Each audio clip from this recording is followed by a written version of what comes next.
Quisqueyanos valientes alcemos nuestro canto con viva emoción, y del mundo a la paz ostentemos nuestro invicto glorioso pendón. Salve el pueblo que intrépido y fuerte a la guerra a morir se lanzó, cuando en bélico reto de muerte sus cadenas de esclavos rompió.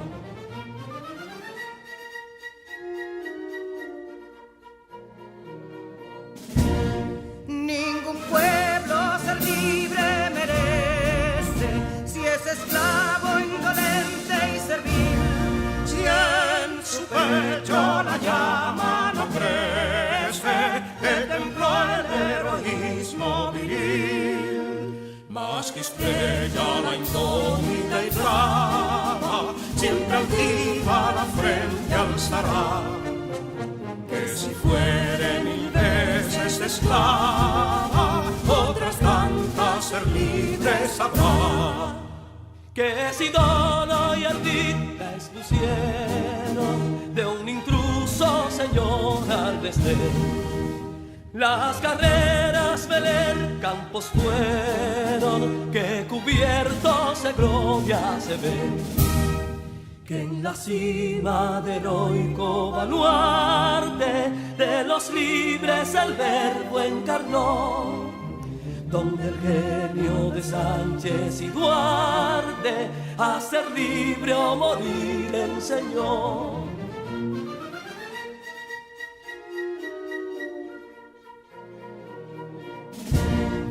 Y si pudo inconsulto caudillo de esas glorias el brillo empañar, de la guerra se vio en Capotillo la bandera de fuego ondear.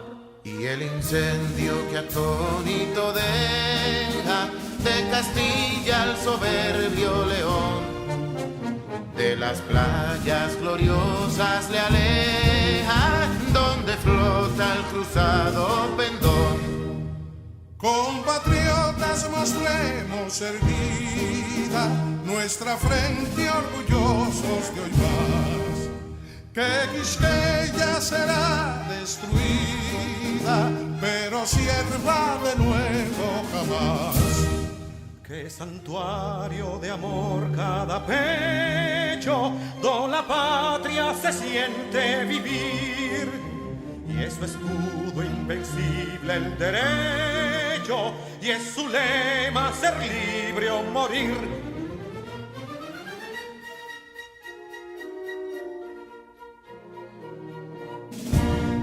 Libertad que aún se yergue serena, la victoria en su carro triunfal, y el clarín de la guerra aún resuena, pregonando su gloria inmortal. Libertad, que los ecos se agiten mientras llenos de noble ansiedad nuestros campos de gloria repiten. Libertad, libertad, libertad.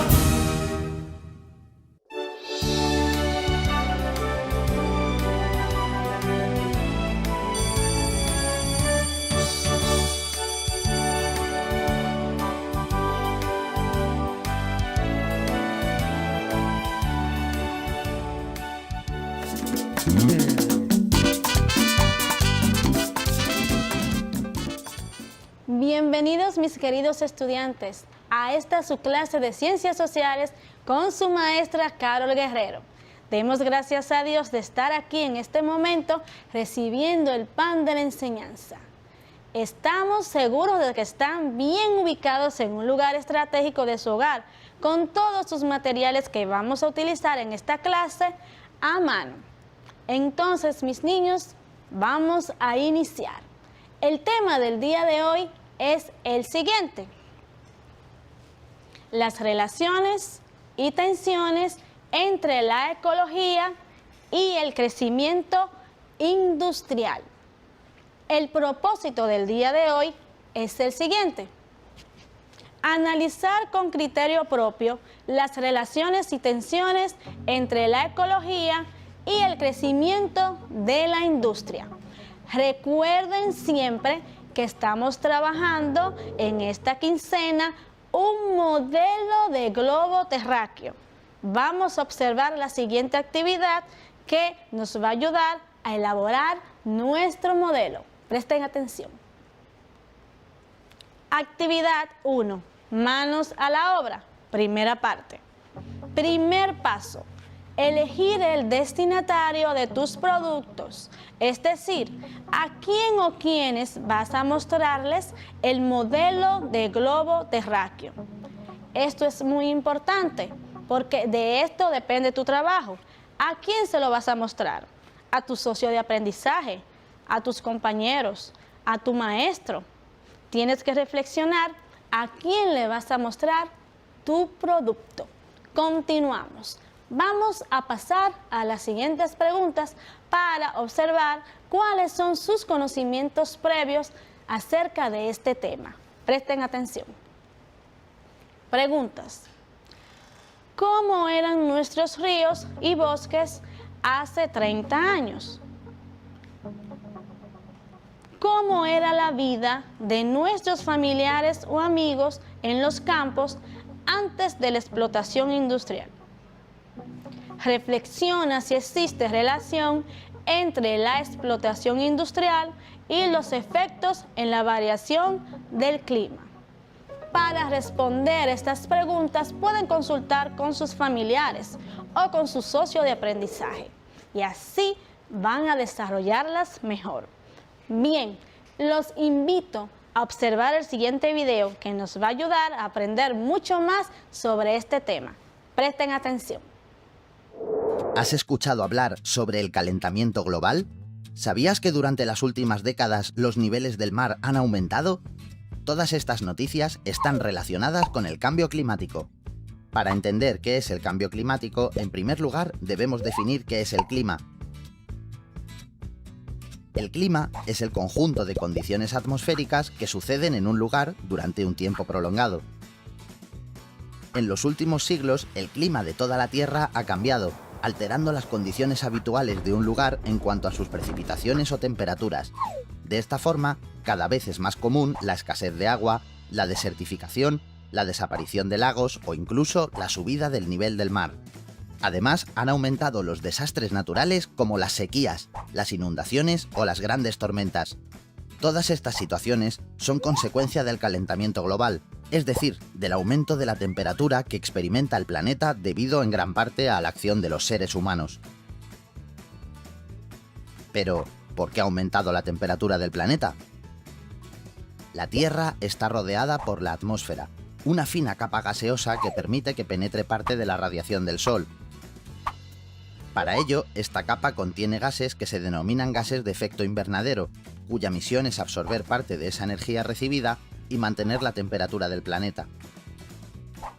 Uno de los principales gases de efecto invernadero es el CO2. Con la revolución industrial, las emisiones de CO2 empezaron a crecer debido a la utilización de combustibles fósiles como el carbón o el petróleo. A lo largo de los últimos siglos, la presencia en la atmósfera de gases como el CO2 han crecido y, por lo tanto, su capacidad para retener la radiación solar se ha incrementado, aumentando así la temperatura media del planeta. El cambio climático afecta a todos los países del mundo, produciendo un impacto negativo en su economía, la vida de las personas y de todos los seres vivos. Te presentamos algunos datos. En los últimos 150 años, la temperatura media mundial ha aumentado casi 1 grado. ¿Te parece poco? Si la temperatura de la Tierra sigue subiendo, puede que miles de especies de animales y plantas desaparezcan para siempre. Los océanos se han calentado. Por este motivo, la cantidad de hielo ha disminuido y ha subido el nivel del mar. ¿Sabías que entre 1901 y 2010 el nivel medio del mar aumentó 19 centímetros? Esto podría provocar que algunos lugares desaparezcan quedando cubiertos por el mar. En un futuro se prevén consecuencias peores si no tomamos medidas urgentemente.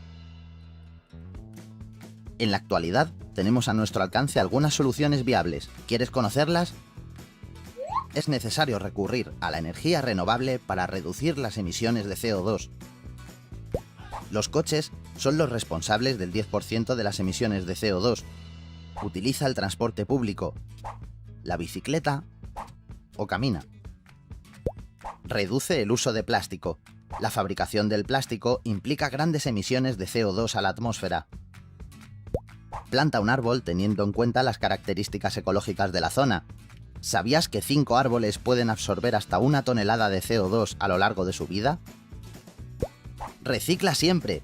Como curiosidad, se utiliza menos energía para fabricar papel a partir de periódicos viejos que directamente de la madera de los árboles. Apaga las luces cuando no hagan falta. Si ahorramos electricidad, reducimos también el gasto energético para producirla. Después de observar el video, que fue muy interesante y muy productivo para nosotros, es importante saber que el cambio climático es uno de los desafíos de este siglo. Tenemos que cuidar nuestro entorno, tenemos que cuidar el medio ambiente. Todo lo que sucede a nuestro alrededor nos afecta y debemos tomar medidas para contrarrestarlos. Con un granito de arena podemos aportar. Yo sé que podemos. Bien, ahora vamos a prestar mucha atención a las siguientes informaciones que nos van a ayudar a aprender mucho más sobre este tema. Presten atención. En el año 2003, cerca del 78% de las emisiones de gases de efecto invernadero, GEI, se debieron a actividades relacionadas con el procesado de la energía, y dentro de ellas el 26% a industrias del sector energético, 24% al sector del transporte y el 17% a industrias manufactureras y de la construcción, el 22% restante. La agricultura es responsable del 11%. Continuamos. La producción de residuos peligrosos se estima en unos 3 millones de toneladas anuales. El 60% de ellos acaba siendo reciclado. El 34% va a parar a depósitos de seguridad y el 6% restante es incinerado. Más de la mitad de estos residuos se debe a la actividad industrial. 1.6 millones de toneladas anuales en 2002. Adicionalmente, la industria generó más de 56 millones de toneladas de residuos no peligrosos en el 2002. Estos volúmenes son excesivos y la gestión es insuficiente, creando problemas locales importantes. Por ello, el sector industrial deberá centrarse en la minimización de los residuos mediante la revalorización de los mismos. Este texto fue extraído del libro Hacia un uso sostenible de los recursos naturales, escrito por Juan José Rodríguez. Bien, continuamos. El crecimiento de la actividad industrial va acompañado de un aumento de consumo energético. En los últimos años, sin embargo, este crecimiento ha sido principalmente en electricidad, gas natural y energías renovables, en detrimento del carbón y el petróleo, que han mantenido su contribución cuando no han bajado. Por otra parte, el consumo energético del sector industrial frente al consumo global es cada vez menor. La contaminación industrial del agua continental y marítima parece relativamente controlada si nos atenemos a los resultados analíticos de los cauces fluviales y costas españolas, aunque persisten algunos problemas puntuales. Sin embargo, el problema principal, a mi entender, es el derivado de la escasez de agua utilizable, potable e industrial que sufre España en comparación con otros países industrializados. Estas informaciones parten del libro Hacia un uso sostenible de los recursos naturales, Juan José Rodríguez. Bien, mis niños, partiendo de estas informaciones y otras más muy interesantes, vamos a trabajar con las siguientes preguntas. Presten atención. Estas preguntas las van a escribir en su cuaderno y las vamos a realizar. Primera pregunta. ¿Cuáles acciones ayudan a disminuir el efecto de la actividad industrial en el medio ambiente? Segunda pregunta. ¿Cuál es el impacto de la industrialización? Tercera pregunta. ¿Qué daño hace la industria al medio ambiente? Cuarta pregunta. ¿Qué efectos producen las industrias químicas en el medio ambiente? Quinta pregunta. ¿Cómo se puede producir industrialmente preservando el medio ambiente? Como podemos observar, todas estas preguntas tienen que ver ¿con qué?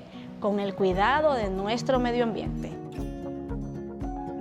Presten atención. Actividad número 2. Lee el párrafo y contesta la siguiente pregunta.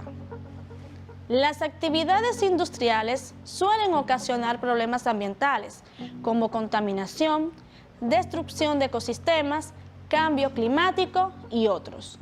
A estos impactos, las empresas les suelen llamar externalidades, como una manera de justificarlos, minimizar su gravedad y colocarlos fuera de su responsabilidad. Ahora vamos a contestar eligiendo la respuesta correcta. A estos impactos, las empresas les suelen llamar A. Extensión de tierras. B. Desechos de tierras. C. Externalidades. D. Tratamiento del suelo. Vamos a pensar. Si eligieron la respuesta C, que dice externalidades, están en lo correcto. Excelente, mis niños. Pueden comprobarlo revisando la actividad anterior. Muy bien. Ahora, mis niños, vamos a pasar a algo muy importante. Vamos a recordar las causas de la polución. Vamos a ver, vamos a refrescar la memoria. Dentro de las causas de la polución están las siguientes: la actividad humana, el desarrollo industrial, uso excesivo de vehículos a gasolina o diésel, emisiones de gases, producción y uso indiscriminado del plástico, gran producción de residuos no biodegradables. Y hay otras causas, y estas todas están derivadas de la actividad humana. ¿Qué podemos hacer para solucionar estos problemas? Tenemos que poner de nuestra parte, tenemos que cuidarnos, tenemos que dejar de gastar de más, utilizar lo que necesitamos, reciclar. Créanlo, que con estas medidas podemos ayudar a nuestro medio ambiente. Bien, ahora vamos a observar algunas imágenes donde mostramos tipos de contaminación referentes a la parte de la polución. Contaminación del agua y del suelo.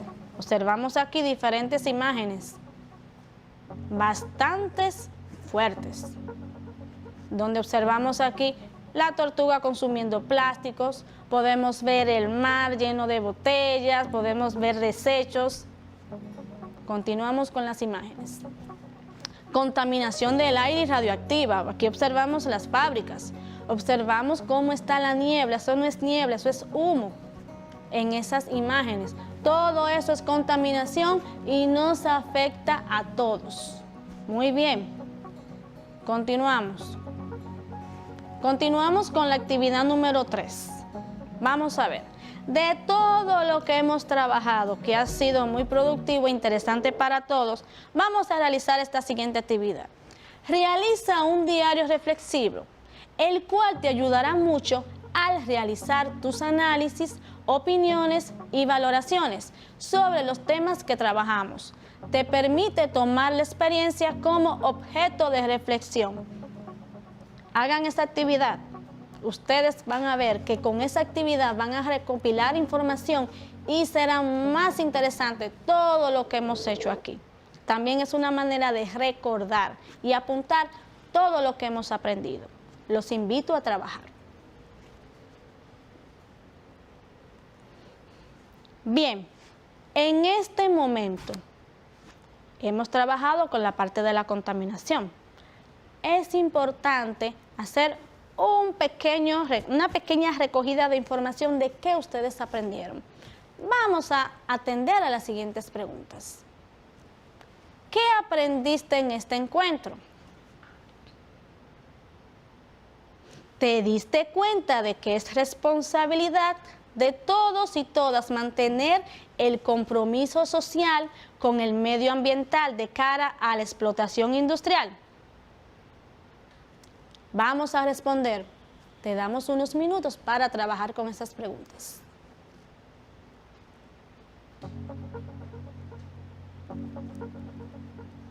Después de reflexionar con estas preguntas, los invito a consultar las siguientes fuentes para seguir afianzando nuestros conocimientos.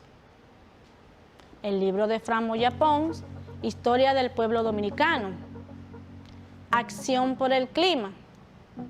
Y también aquí tenemos un link para consultarlo, que habla sobre el clima y el desarrollo industrial. Entonces, estas fuentes nos van a ayudar a perfeccionar nuestros conocimientos. Los invito a consultarlas.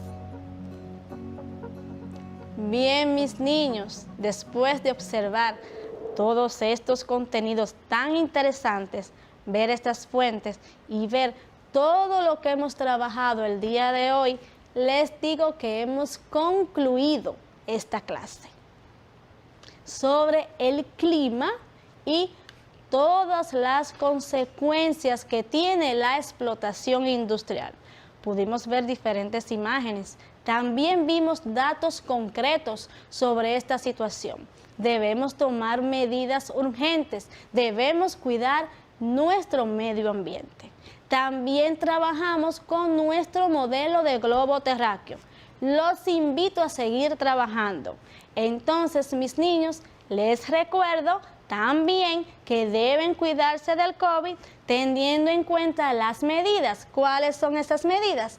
El lavado de manos, su mascarilla y el distanciamiento físico. Entonces, hemos concluido. Nos vemos en la próxima clase. ¡Adiós!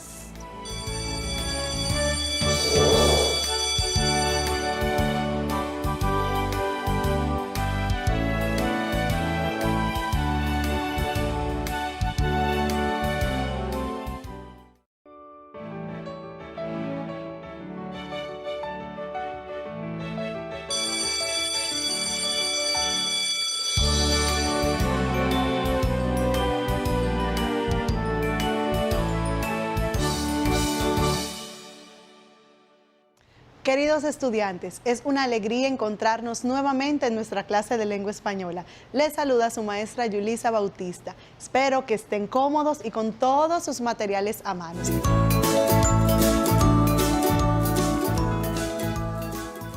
En el día de hoy vamos a trabajar el diálogo como herramienta para realizar una entrevista, que es el último proyecto de nuestro cuadernillo. Así que preparen todo, que vamos a iniciar nuestra clase de hoy.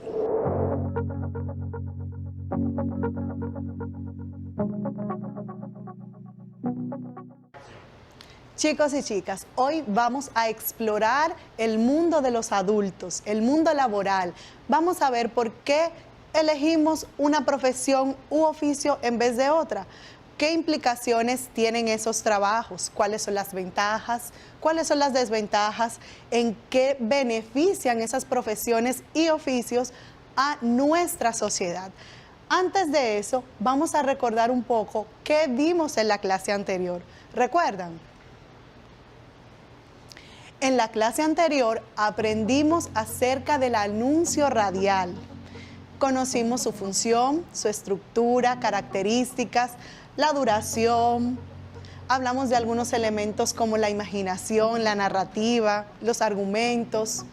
Recuerden que esto lo íbamos a utilizar en la creación de nuestro proyecto, un anuncio radial ofreciendo un servicio de huerto y de jardinería. Hoy, ¿qué tenemos para hoy? Muy bien, chicos. La intención de nuestro día será conocer el diálogo como una herramienta de comunicación. Vamos a diferenciar los diálogos directos del diálogo indirecto. Vamos a explorar el mundo laboral de los adultos que tenemos a nuestro alrededor, de nuestros padres, vecinos, abuelos. Vamos a ver a qué se dedican. Y lo vamos a hacer a través de una entrevista para así comprender la forma en que una persona elige su profesión y en qué nos beneficia esa profesión, ese oficio que desempeñan cada una de las personas que tenemos a nuestro alrededor. Para hacer una entrevista, para comunicarnos diariamente, para expresar nuestras ideas, para tratar con los demás, para interactuar con el medio, con las personas que nos rodean, utilizamos un acto de habla diariamente. ¿Saben de qué le hablo? Se trata del diálogo. Antes de eso, quiero que me acompañen a leer el texto que tenemos en pantalla. Vamos a leer un fragmento del cuento Los Amos del profesor Juan Bosch. Acompáñenme. Cuando ya Cristino no servía ni para ordeñar una vaca, don Pío lo llamó y le dijo que le iba a hacer un regalo. Le voy a dar medio peso para el camino. Usted está muy mal y no puede seguir trabajando. Si se mejora, vuelva. Cristino extendió una mano amarilla que le temblaba. Muchas gracias, don. Quisiera coger el camino ya, pero tengo calentura. Puede quedarse aquí esta noche si quiere y hasta hacerse una tisana de cabrita. Eso es bueno. Cristino se había quitado el sombrero y el pelo abundante, largo y negro, le caía sobre la descueza. La barba escasa parecía ensuciarle el rostro de pómulos salientes. Está bien, don Pío, dijo, que Dios se lo pague. En el texto, o en el fragmento del texto del cuento Los Amos, escrito por el profesor Juan Bosch, vemos un diálogo entre Cristino y don Pío, el peón y el dueño de la finca. Ahora bien, chicos, vamos a definir qué es el diálogo, qué es dialogar. Dialogar no es más que hablar o decir algo a través de una conversación. Esta conversación puede ser entre dos o más personas. En el diálogo se exponen ideas, informaciones, pensamientos, sentimientos o deseos. Y lo hacemos de forma alternada, es decir, respetando el turno de los interlocutores. Mientras yo hablo, hay un receptor que me escucha.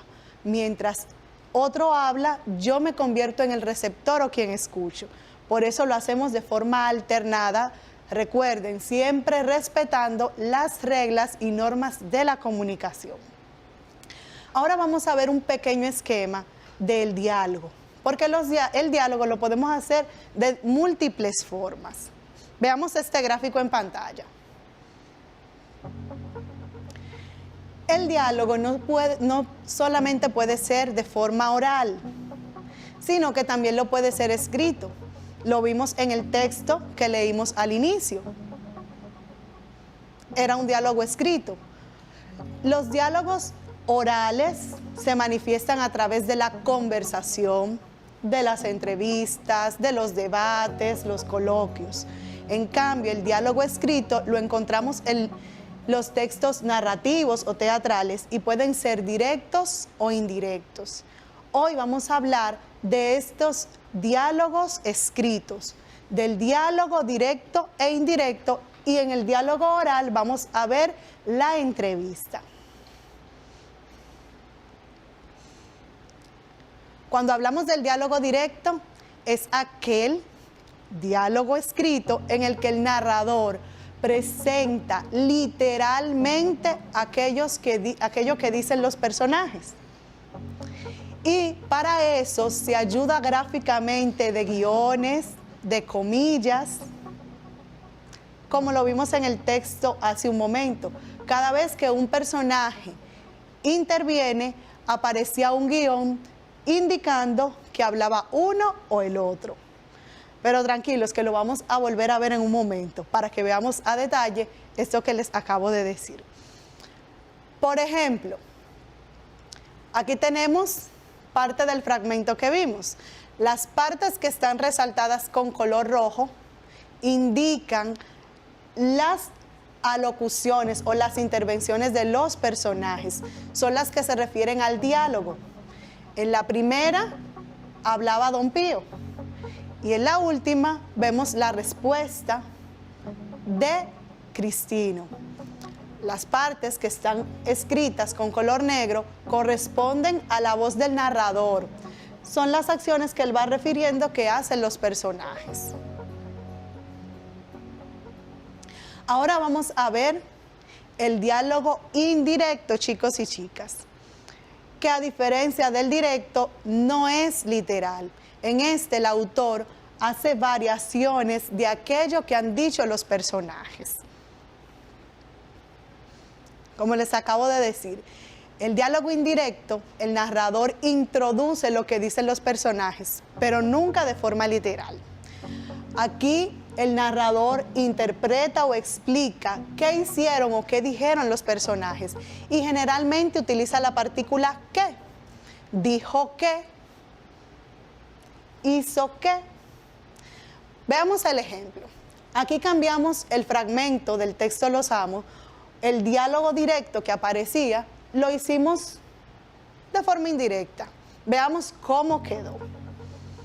Don Pío le dio medio peso a Cristino para el camino porque estaba enfermo y le dijo que volviera cuando se mejorara. Cristino le dio las gracias y le dijo que quería agarrar camino de una vez, pero que tenía calentura. En teoría, el diálogo es el mismo. La forma en que se manifiesta o se presenta es lo que nos muestra la diferencia. En el primero, el narrador respeta y presenta a través de guiones las diferentes intervenciones de los personajes y dice literalmente qué dijeron los personajes. En cambio, en el segundo ejemplo que vemos aquí, el narrador lo convirtió, modificó algunas expresiones y no lo hizo de forma literal. Sin embargo, el mensaje del cuento sigue siendo el mismo. ¿Pudieron notar la diferencia entre un diálogo directo y un indirecto? Espero que sí. Podemos seguir haciendo este ejercicio. Si quieren, pueden buscar en internet, en los libros que tengan cerca, el cuento del profesor Juan Bosch, Los Amo. Les va a encantar. Pueden leerlo completo y diferenciar las diferentes voces de los personajes. Y si quieren también pueden hacer un ejemplo como el que hicimos aquí, convertir ese diálogo directo en uno indirecto. Seguro que les va a ser de mucha ayuda, de mucha utilidad, porque eso también lo utilizaremos o lo podríamos utilizar en las entrevistas que realizamos. Recuerden que en clases anteriores hablamos que hay entrevistas tanto directas como indirectas. Ahora, ¿qué les parece si continuamos con el desarrollo de esto que tenemos aquí? Chicos y chicas, ya que vimos esto, ¿qué les parece si buscan su cuadernillo? Vamos a ver la página 30. Los espero. Sí, la página 30 de su cuadernillo número 3. Si la tienen a mano, van a observar que en la parte derecha hay un cuadro azul. Veamos qué nos dice ese cuadro azul. Ahí nos habla de Mikhail Bakhtin, que es un estudioso de la lengua de origen ruso, y que nos decía o plantea que existen infinitos géneros de comunicación. Él, Bakhtin, estudiaba las formas de expresión más o menos estables que tenemos las personas y planteaba que mientras la vida avance, los humanos vamos a ir creando nuevos espacios. Por ejemplo, hace 40 años no existía el espacio cibernético. Las redes sociales que conocemos ahora no existían hace 40 años. Y que cada espacio nuevo que creamos necesita desarrollar sus propias formas de comunicación.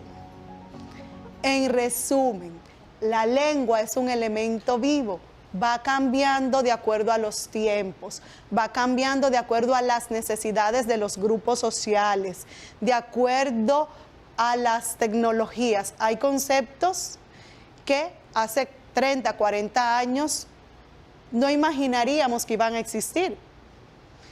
Y esos conceptos, esos nombres sustantivos van surgiendo de acuerdo a avances científicos, tecnológicos. O sea que la lengua es un elemento que cambia diariamente, cambia constantemente. Dentro del cuadro azul que tienen en la página 30, continúa diciendo que el diálogo es una forma de comunicación que se utiliza en diferentes géneros discursivos. Lo discursivo lo relacionamos con la capacidad de reflexionar, de pensar y razonar. También tiene que ver con el ambiente en el que se desarrolla la comunicación. Una obra teatral, una entrevista, una conversación, un debate, una conversación en la calle, etc. Como ves, la misma herramienta que se utiliza para crear textos o discursos muy diferentes, pero cada género tiene sus propias características. Por eso, a pesar de que siempre incluyen 2 o más personas hablando, nos encontramos con formas de expresiones distintas. Chicos y chicas, ahora vamos a pasar del diálogo a la entrevista. Al principio dijimos que vamos a utilizar el diálogo como una herramienta para realizar entrevista. Acabamos de ver el diálogo en forma escrita, directo e indirecto. Ahora de la parte oral vamos a trabajar la entrevista. Vamos a recapitular un poco en este tema. ¿Recuerdan qué es una entrevista? En clases anteriores hemos visto que la entrevista es una conversación donde generalmente un periodista le hace preguntas a un experto de un tema o a alguien que ha sido testigo de algo para obtener información. Me gustaría que vean en pantalla el concepto de entrevista para refrescar un poco nuestra memoria. Observemos. Una entrevista es un diálogo en el que una persona, generalmente un periodista, realiza preguntas a otra, con el fin de obtener información, conocer mejor sus ideas, sus pensamientos o su forma de actuar, frente a algún hecho en el que haya participado.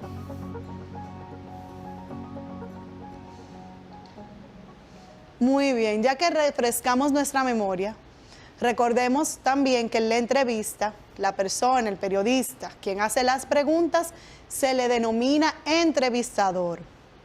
Y quien las responde es el entrevistado.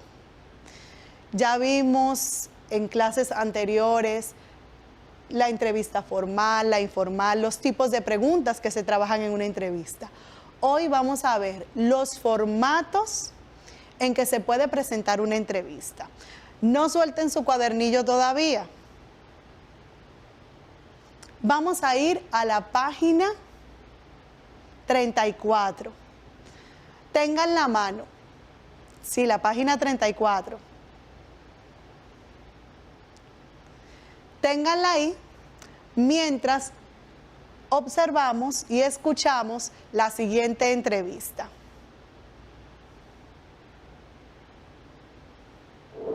Fíjese que estamos reunidos aquí para hacer ¿qué? Para ver cómo América Latina avanza en los objetivos del desarrollo sostenible. ¿Sobre la base de qué? Sobre la base de un gran acuerdo mundial de 193 países que en el terreno multilateral decidieron avanzar en esa dirección. Entonces uno dice, pero qué cosa más rara. Si cuando miramos el terreno político hay una crisis enorme, el multilateralismo no funciona. Y cuando miramos a lo económico, social y medioambiental, estamos celebrando una decisión de hace unos años atrás en que el mundo fue capaz de juntarse. ¿Por qué? ¿Por qué fue capaz de juntarse? Porque hay una demanda social. Porque de una u otra manera, con todas las especificidades de los países, la gente está diciendo, oiga, resuelvan estos problemas. Resuelvan el problema del medio ambiente, resuelvan el problema de la injusticia y de la desigualdad, resuélvanlo. Bien, chicos, la entrevista que acabamos de ver, pueden encontrar el enlace en su mismo cuadernillo. Esta se refiere al ex embajador y también director de la Organización Internacional de Trabajo. Vamos a relacionarlo con eso de que estamos explorando el trabajo en el mundo de los adultos. ¿Recuerdan que les dije antes de observar el video que fueran a la página 34? Bien, como ya sé que la tienen a mano, vamos a observar el cuadro que está en esa página. Ahí nos presenta la entrevista en diferentes formatos. En el cuadro nos habla de la entrevista oral o grabada en audio. También está la entrevista escrita y la entrevista audiovisual. Vamos a ver en qué consisten cada una de estas entrevistas según su formato, es decir, según el elemento o soporte en que la vamos a realizar o presentar.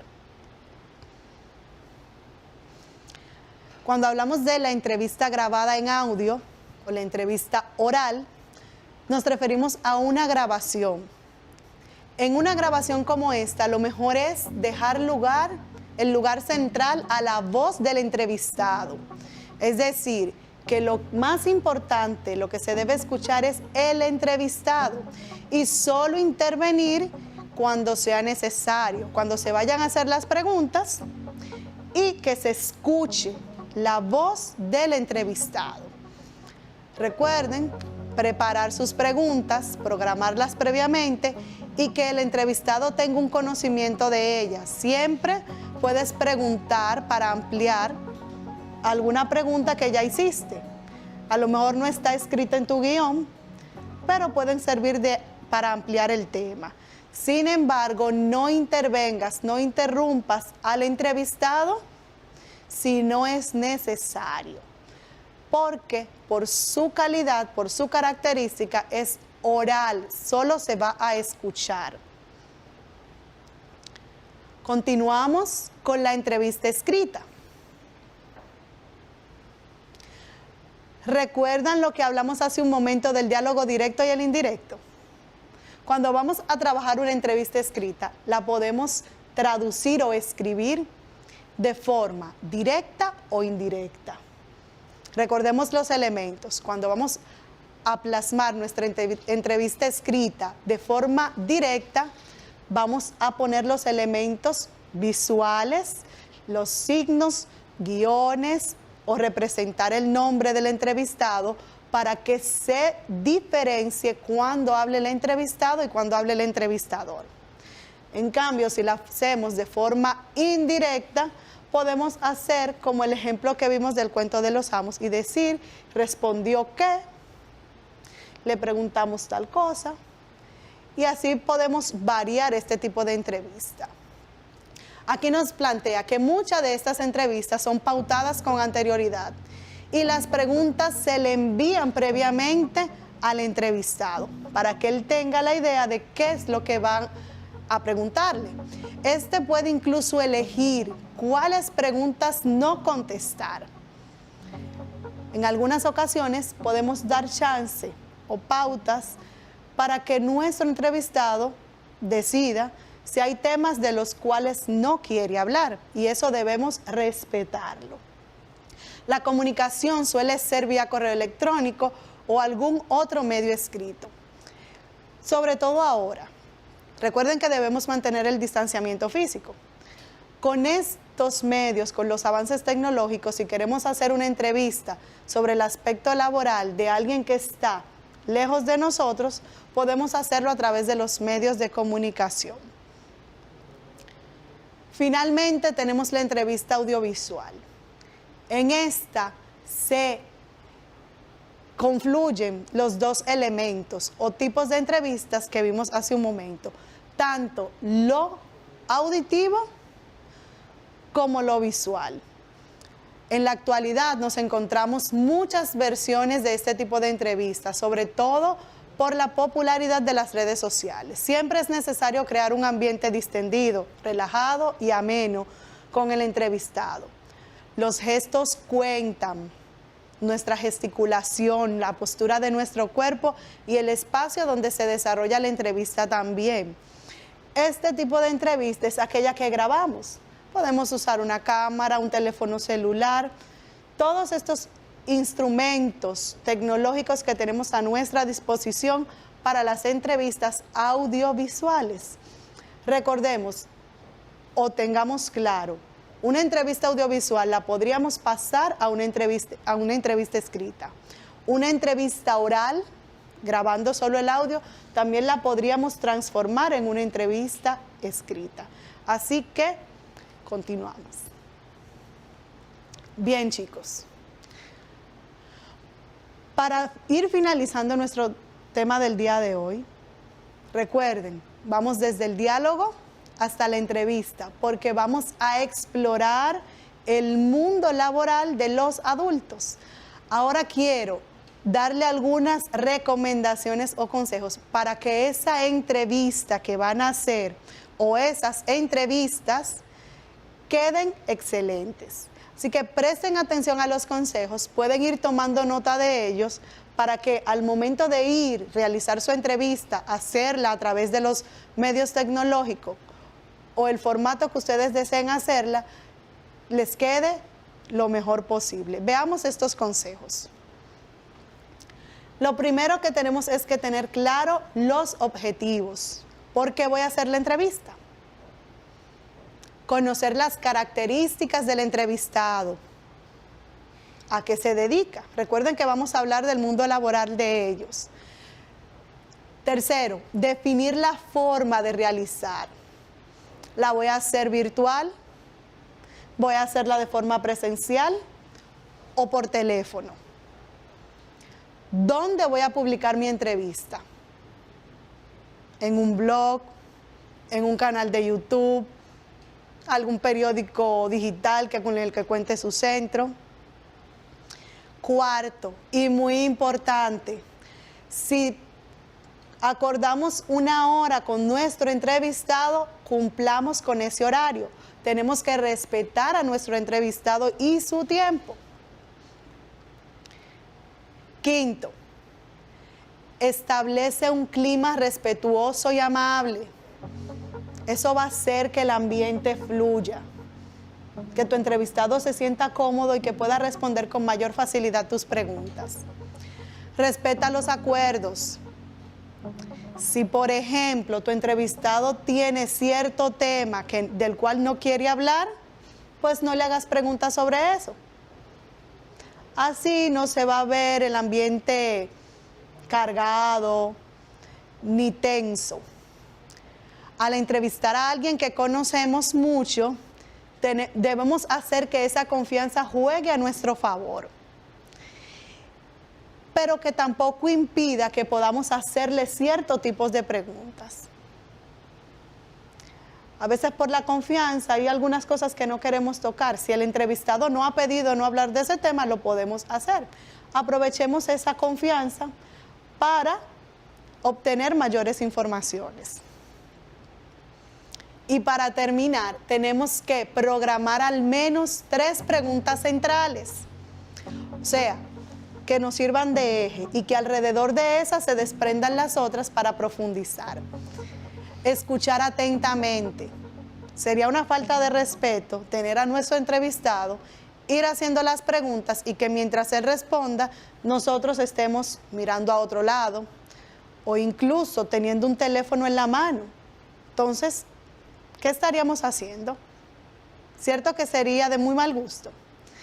Por último, antes de despedirte, debes revisar si todas las preguntas que preparaste en tu guión ya las has hecho, si no falta nada. Así que ya que teniendo estos consejos, sabiendo qué es una entrevista, usando el diálogo directo o indirecto de la mejor forma, comunicando nuestras ideas, hemos llegado al final de nuestra clase del día de hoy. Chicos y chicas, recuerden, vamos a explorar el mundo laboral de los adultos, nuestros padres, nuestros vecinos, tíos, algún familiar que a lo mejor está cerca. Aprovechemos los medios y recursos tecnológicos para hacer nuestra entrevista. Usen su creatividad, su imaginación. No olviden, la lengua es un elemento vivo que se transforma cada día. Hagamos un mejor uso de ello, como también hagamos un buen uso de nuestra mascarilla. Lavemos frecuentemente nuestras manos y mantengamos la distancia física. Un abrazo y nos vemos en nuestra próxima clase. Bye.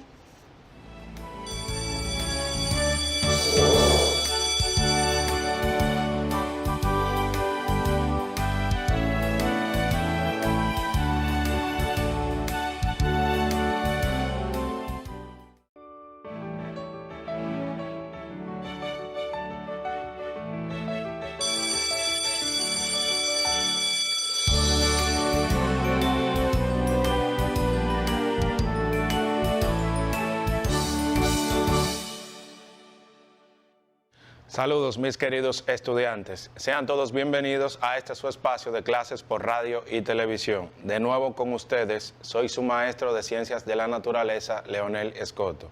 Espero estén dispuestos a seguir aprendiendo y aplicar los conocimientos adquiridos. Pero antes es importante que te recuerde que debes continuar el lavado de manos, el uso del cubreboca y el debido distanciamiento físico.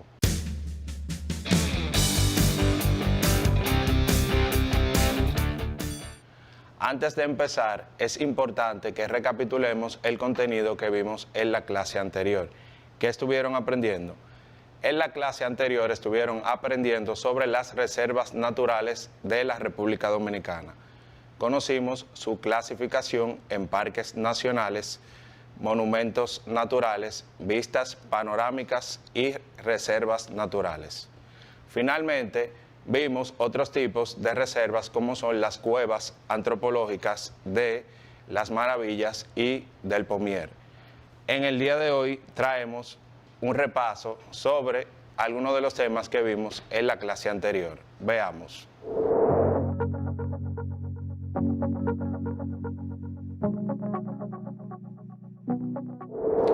Jóvenes, antes de empezar con nuestro contenido, es importante que sepas cuál es el propósito de la clase del día. Al finalizar esta clase, serás capaz de establecer la relación entre los niveles de organización de la materia viva y además describir las características y función de los bioelementos que constituyen la materia viva y su organización.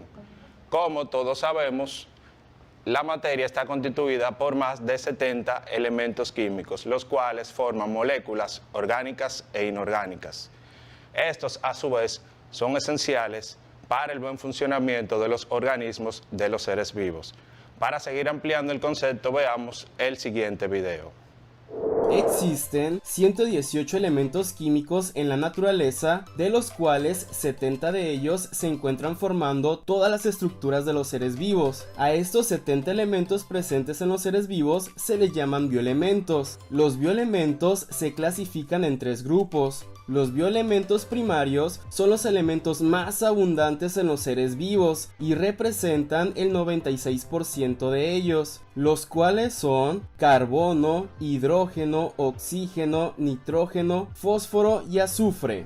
El oxígeno es el elemento más abundante y todos ellos son indispensables para la formación de biomoléculas como son los carbohidratos, proteínas, lípidos, ADN, etc. Los bioelementos secundarios representan un 3.9% de un ser vivo, los cuales son magnesio, calcio, sodio, potasio y cloro.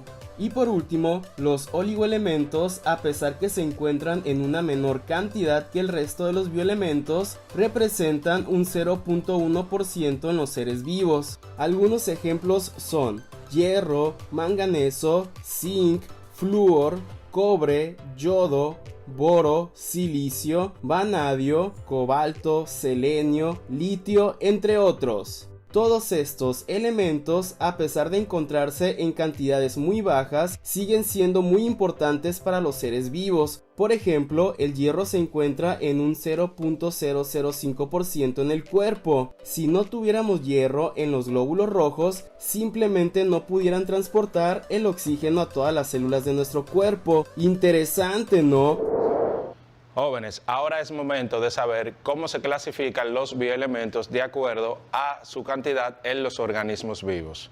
Los bioelementos se clasifican de acuerdo a su cantidad en los organismos vivos en tres tipos. El primero son los bioelementos primarios. Estos están presentes en una proporción de un 96% de los organismos vivos y los principales bioelementos presentes son el hidrógeno, el carbono, el oxígeno y el nitrógeno. Luego tenemos los bioelementos secundarios. Estos están en una proporción de un 3.9%. Y dentro de estos tenemos el calcio, el sodio, el fósforo, magnesio y cloro. Y finalmente los oligoelementos que están en una traza de 0.1%. Como se pueden dar cuenta, no están tan altos porque deben de estar compensados. En exceso hacen daño y en carencia puede afectar la salud. Dentro de los oligoelementos están los metales como el hierro, el manganeso y el cobre. Ahora es momento de ver dónde en nuestra dieta balanceada de día a día podemos obtener estos bioelementos. Como les dije, los primarios son los mayoritarios y tienen una función de estructura. Un importante bioelemento es el carbono, que es indispensable en la composición química, estructura y el metabolismo de las células, en la fotosíntesis, respiración y transferencia de carbono entre seres vivos y en los flujos de carbono en la atmósfera, en el suelo y en los océanos de los ecosistemas. Como vemos, es un elemento súper importante porque compone la mayoría de las moléculas de la vida. Ahora veamos el hidrógeno, que es otro elemento indispensable en las cadenas hidrocarbonadas, aparte de formar parte de la molécula del agua. El hidrógeno junto con el carbono forman cadenas que sustentan moléculas, como es el caso de los carbohidratos, que más adelante los vamos a conocer. Ahora veamos el oxígeno, que forma parte de las moléculas tan indispensables como el agua que tomamos, el dióxido de carbono, entre otras. El nitrógeno, que es un elemento constitutivo de los aminoácidos y ácidos nucleicos, generalmente presente en forma amino. Es decir, el nitrógeno compone las estructuras de las proteínas.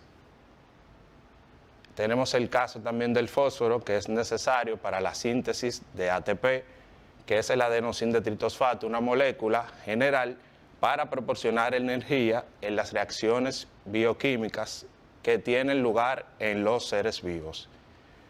Y finalmente el azufre, que es un componente estructural de proteínas mediante el establecimiento de enlaces disulfuro. Ahora es momento de conocer los bioelementos secundarios. Como su nombre lo indica, estos están presentes en una cantidad menor en los organismos. Vamos a ver en breve cuáles son los principales. Dentro de los bioelementos secundarios más importantes tenemos el calcio. Se encuentra comúnmente en la naturaleza formando carbonato cálcico, elemento fundamental en los esqueletos y caparazones de crustáceos, moluscos y muchos otros organismos vivos. Además, el calcio está implicado en los procesos de contracción muscular. En pantalla vemos una imagen con las principales fuentes de calcio en los alimentos. Tenemos la leche, el huevo y otras legumbres. Ahora conozcamos sobre el sodio. Junto con el potasio y el cloro abundan en el medio interno celular y son fundamentales para mantener la salinidad y el equilibrio de cargas eléctricas en la membrana plasmática. También desempeña un papel importante en la transmisión del impulso nervioso. La principal fuente de sodio en el organismo la obtenemos por la sal común o sal de mesa. Ahora pasamos al potasio, que está involucrado en la transmisión del impulso nervioso junto con el sodio. Este lo obtenemos en frutas y otras hortalizas, como es el caso del guineo, el aguacate, el brócoli, entre otros. Ahora veamos, el magnesio aparece como cofactor de varios enzimas, formando parte de la clorofila. Vemos en pantalla los alimentos ricos en magnesio. Está la almendra, el aguacate y las semillas de pistacho. Finalmente tenemos el cloro, que mantiene la polaridad dentro de la célula y la permeabilidad de las membranas celulares, entre otras funciones. Como sabemos, cuando estamos deshidratados necesitamos una bebida que sea rica en estos elementos para que así no nos deshidratemos. Ahora vamos a conocer lo que son los oligoelementos. Como sabemos, están en proporciones de 0,1%. Estos tienen funciones importantes porque, como les dije, si tienen una carencia de estos elementos, vas a tener una enfermedad, al igual que si están en demasía en el cuerpo, te pueden ocasionar daños. El principal elemento es el hierro, es un elemento esencial en la hemoglobina, que es la molécula que transporta el oxígeno en la sangre, y en los citocromos, que es una hemoproteína de la cadena respiratoria. Los alimentos ricos en hierro son el hígado y las lentejas. Ahora conozcamos otro bioelemento, el manganeso. Forma parte de diversas enzimas como la de superóxido dismutasa, que tiene una capacidad antioxidante. Otro caso de un oligoelemento es el cobre, que es un compuesto del pigmento hemocianina. Este pigmento es el que le da el color rojo a ciertos mariscos. Tenemos también el caso del zinc, que está involucrado en procesos de crecimiento, en la síntesis de insulina, que es la hormona que interviene en el aprovechamiento de los nutrientes, sobre todo los glúcidos, y en la defensa del sistema inmunitario. Alimentos ricos en zinc están las carnes magras, los mariscos, la espinaca, entre otros. Tenemos también el caso del flúor, que proporciona resistencia a nuestros huesos y dientes. El yodo, que es el elemento fundamental en la formación de la hormona tiroidea tiroxina, que esta aumenta la tasa de reacciones químicas en las células y ayuda a controlar el crecimiento y desarrollo. El boro, que es un elemento esencial en especies vegetales para el mantenimiento de la pared celular. El silicio, necesario en la formación del esqueleto y en la calcificación ósea.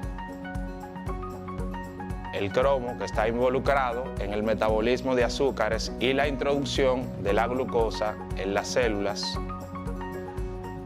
Otro elemento es el vanadio, esencial en ciertos organismos distintos al ser humano. El cobalto, que forma parte de la vitamina B12, que es necesaria para el buen funcionamiento del sistema nervioso. El selenio, que tiene como función antioxidante y es importante para el correcto funcionamiento muscular. El molibdeno interviene en la producción de ácido úrico, que es un ácido que produce el hígado y favorece el correcto funcionamiento de la xantino oxidasa, que es una enzima encargada del metabolismo del hierro. Y por último tenemos el estaño, que este beneficia al sistema inmunológico, es necesario para determinadas funciones eléctricas. Es decir, es un elemento súper importante en la composición de las neuronas. Chicos, habiendo conocido todos los bioelementos y sus diferentes clasificaciones, es momento de pasar a un nivel superior en la organización de la materia. ¿Sabías que la unión de varios elementos forman lo que son las biomoléculas y los principios inmediatos? Pues sí, te cuento. A nivel celular, la unión de varios bioelementos forman lo que son las biomoléculas y los principios inmediatos. Dentro de estos podemos mencionar las proteínas, los glúcidos, los lípidos, los ácidos nucleicos y las vitaminas. Para seguir aprendiendo sobre estos conceptos, vamos a ver el siguiente video a continuación. Presta atención y escribe en tu cuaderno lo más importante. Lo primero a tener en cuenta es que las biomoléculas orgánicas, a diferencia de las inorgánicas, están conformadas por un esqueleto de carbono e hidrógeno.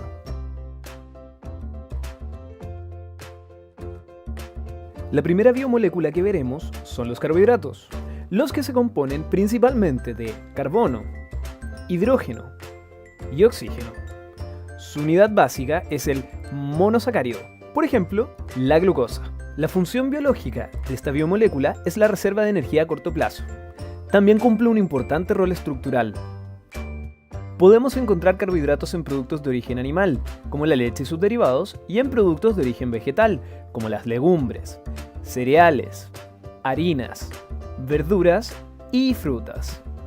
La segunda biomolécula corresponde a los lípidos, los que, además de carbono, hidrógeno y oxígeno, pueden contener nitrógeno y fósforo. En los lípidos saponificables, la unidad básica es el ácido graso. Una de sus funciones principales es entregar energía a largo plazo, ya que actúa como reserva energética. Además, cumplen funciones estructurales y de aislante térmico. Podemos encontrarlos en productos de origen animal, por ejemplo, en la manteca, y en productos de origen vegetal, como en las paltas, frutos secos y aceites. ¿Qué les ha parecido la cápsula hasta ahora? Todavía tenemos que mostrarles las proteínas y los ácidos nucleicos. Continuemos. Los elementos de las proteínas son el carbono, el hidrógeno, el oxígeno, el nitrógeno y el azufre. Su unidad básica es el aminoácido.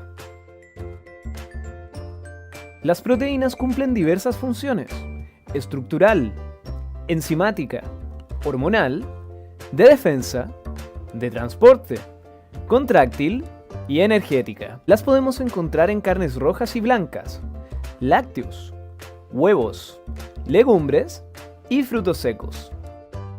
Finalmente, los ácidos nucleicos se componen principalmente por los elementos carbono, hidrógeno, oxígeno, nitrógeno y fósforo. Su unidad básica son los nucleótidos. La función biológica que tienen los ácidos nucleicos es almacenar y transmitir la información genética.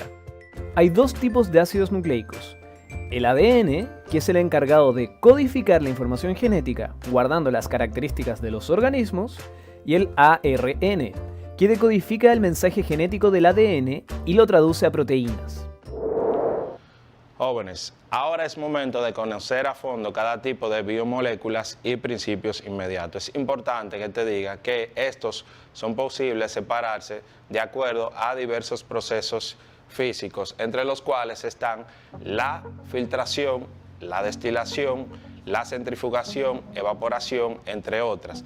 Estos nos permiten separarlos en sus diferentes componentes de la materia viva sin alterar su estructura molecular. Tenemos en la imagen en pantalla varios alimentos donde podemos obtener estas biomoléculas o principios inmediatos. En el caso de los glúcidos, los podemos obtener mediante el pan y las frutas. Estos nos proporcionan energía rápida al organismo. También tenemos el caso de los lípidos y las proteínas. Es momento de que conozcamos a fondo cada uno. En la pantalla vemos el caso de los glúcidos. Estos están presentes principalmente en los carbohidratos, es decir, las pastas, los panes, los dulces y en menor proporción en otros alimentos como son los vegetales. Es importante que también mencionemos los lípidos, que tienen una función de dar energía a largo plazo y como almacenamiento de estas. La mayoría de los lípidos son grasas. Entre los principales alimentos que los podemos obtener están en las carnes magras, en los mariscos y en vegetales o frutas como el aguacate. Finalmente están las proteínas.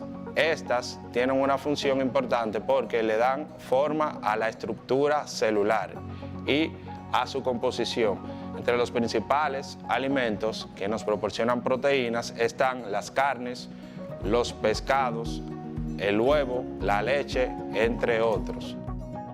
Una vez conocidos los principios inmediatos orgánicos, es momento de ver cuáles son los denominados principios inorgánicos.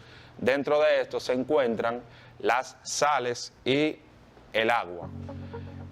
Como vemos aquí, entre los principales principios inmediatos está el agua y las sales minerales, sólidas o en disolución, que además en los seres vivos se encuentran presentes en la materia inorgánica.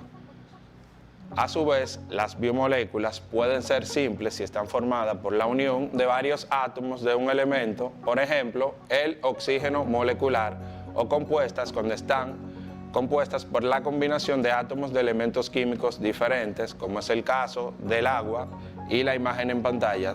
Como sabemos, una molécula de agua está constituida por un átomo de oxígeno y 2 átomos de hidrógeno.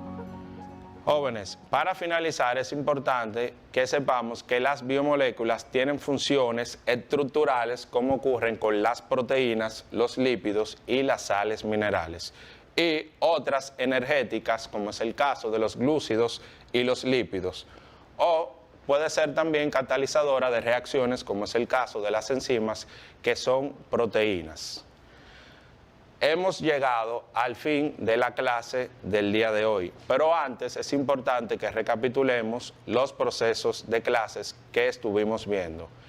En nuestra clase de hoy estuvimos hablando sobre los bioelementos y su clasificación en primarios, secundarios y oligoelementos. En nuestra próxima clase espero estés dispuesto a seguir aprendiendo y seguir aplicando los conocimientos adquiridos. Pero antes es importante que continúes lavándote las manos, el uso debido del cubrebocas y el distanciamiento físico. Será hasta una próxima ocasión. Hasta luego.